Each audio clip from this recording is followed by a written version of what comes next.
saying, Jed. Folks claim California's got it all beat. Why, things grow twice as big out there. Jethro would be a whopper, wouldn't he? He could help you move. He's awful handy at lifting and toting, and he could drive you out in my truck. I tell you what, Pearl. I'm going to have to study on this. When that Brewster feller comes back, I'll ask him what he thinks. Yes, it was Cousin Pearl who planted the idea of moving to Beverly Hills, but it was Mr. Brewster who made it possible. Who's he? Vice president of the oil company that bought Mr. Clampett's land. Yes, Brewster's often told me the story of that fateful evening. Well, your cousin is right about that, Mr. Clampett. Beverly Hills is a choice residential area, and lots of millionaires do settle there. Folks like me, huh? Well, millionaires. And movie stars, too. Oh, yeah. Is Tom Mix there? No, I'm afraid Mr. Mix is dead. Oh? Oh, yeah. What's the matter with me? Remember, Pearl, he got shot at the end of that picture. Well, there are plenty other movie stars, and that's where Jed wants to live. Ain't it, Jed? I do like the notion of living in the hills. Never could stand flat country. Mr. Clampett, I think it only fair. That is, well, I think you may have a wrong idea about Beverly Hills. Is that where you live? No, my home is in Tulsa. Well, see, maybe you could get us a place there in your neighborhood. Mr. Clampett, let's not beat around the bush. You will love Beverly Hills. Then that's it. Can you steer Jed onto a good place? No, I can get the bank out there to handle it for him. He'd like a nice big place with plenty of room for his kinfolk to visit him. I would like a nice, roomy place if I could afford it. Oh, Mr. Clampett, with your money you can afford the Taj Mahal. Okay, I'll take it. Well, no, you see, I was just making a little joke. Oh, well, go right ahead. Well, you see, the Taj Mahal is in India.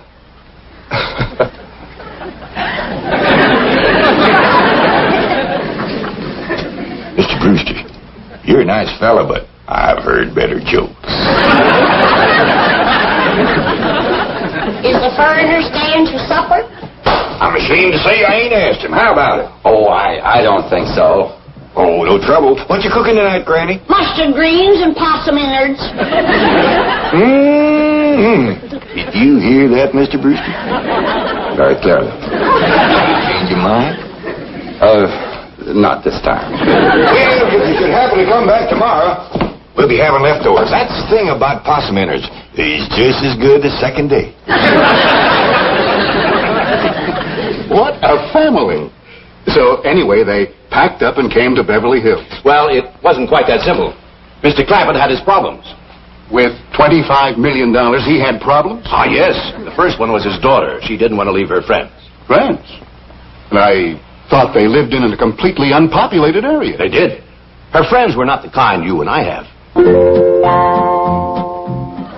Now, I ain't gonna be here to look after you no more. So you're gonna have to keep yourself out of trouble. Watch out for them coyotes and them bobcats and them hunters with guns. Stay out of folks' gardens, 'cause you know how it riles up Granny when you get in hers. Except when we're gone, you can have everything that's left. I'm sorry there ain't gonna be room enough on the truck to take you along. But maybe you wouldn't like California anyhow. Maybe I ain't gonna like it either. If I don't, then I'm a-comin' hightailing it right back here, and me and you'll set up housekeeping all by ourselves. Ellie? Ellie Mae? Yeah, Paul, over here.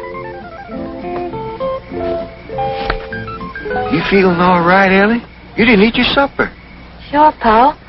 I just wasn't hungry. Cold? You're shaking like a sumac leaf. Oh, Paul, I ain't cold. I'm scared. Scared? Why? There ain't nothing in this woods can hurt you, even in the dark. It ain't the woods or the dark. It's going so far away. I don't know what it's going to be like out there in Beverly Hills. Why, it's going to be just like here. Except we'll have things a lot nicer. Will I go to school and wear fancy dresses like city girls and put powder on my face and get my hair all fixed up in one of them there beauty parlors? Why, sure you will. Well, then I ain't going. I want you to meet the Clampetts under different circumstances. You'll find them to be really charming people. Including Granny? Oh, yes. This time you'll get a completely different reception. I promise you.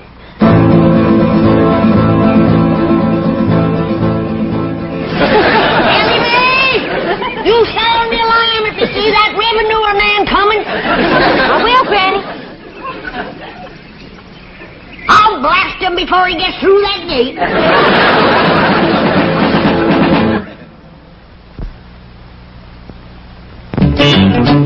Of course, even after Mr. Clampett convinced his daughter to leave her animal friends, he still had Granny to contend with.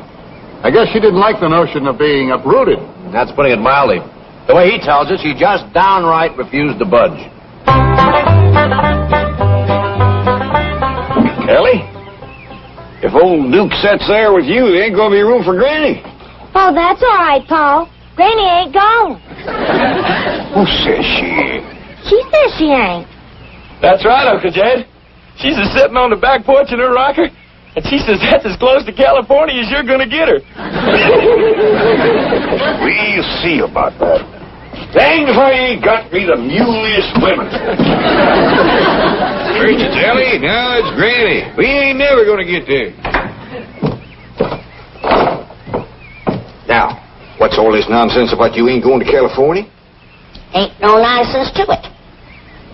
If the good Lord had wanted me in California, he'd have put me in California. Maybe he's just getting around to it. The book says he moves in mysterious ways. Well, if he moves me, I'll go. But you and Big Jethro ain't a budging me. Granny, this here Beverly Hills sounds like the kind of place you'd like. That Britcher fella says they got smogs out there. What's a smog? Well, me and Jethro figured out that's a small hog. And you heard what Pearl said.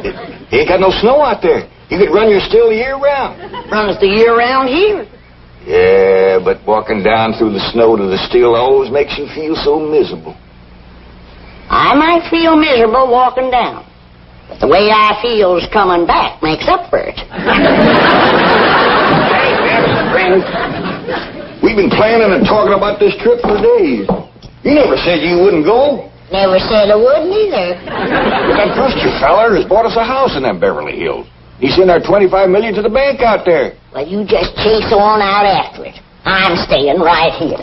And I ain't afeard neither. Granny, I ain't leaving you here alone. And I ain't a budging out of this rocker.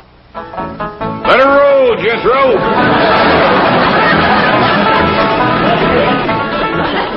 Only a man of Jed Clampett's strength and authority could have handled Granny. He'll be there when we get to the Clampett place, won't he? Oh, sure. You have nothing to worry about. There's the entrance up ahead. Yes, I know. There's a car stopping at the gate, Granny. They closed the gate since I left. I'll get it. You know, this reminds me of an experience I had when the Clampetts first moved in. I was leaving and found the gates closed.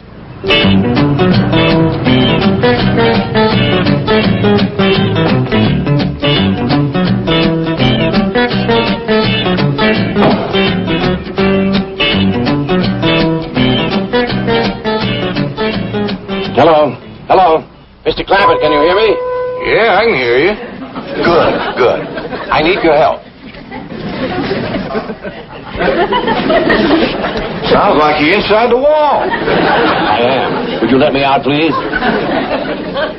Well, you bet I will. You stay right where you are. I'll get me an axe and have you out of there in no time. He demolished 10 feet of wall before I could stop him.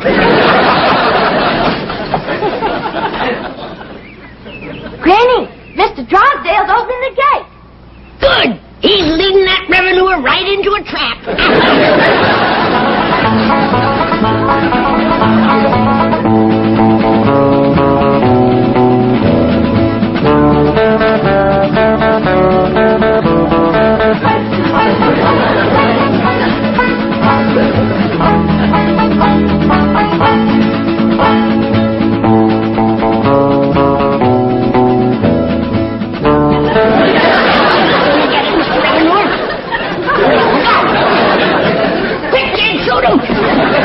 Shoot nobody. He ain't nobody. Revenuers and buzzards don't count. Go on inside and cook up some victuals. Since when is a revenuer cuffing? Mr. Clampett, I'd like you to meet Mr. Landman. Pleased to meet you, Mr. Clampett. How do you do, Mr. Landman?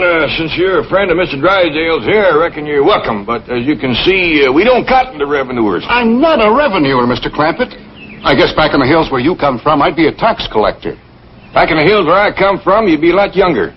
Oh? Was the climate that healthy? Oh, it's just you wouldn't have lived to get this old. Ed,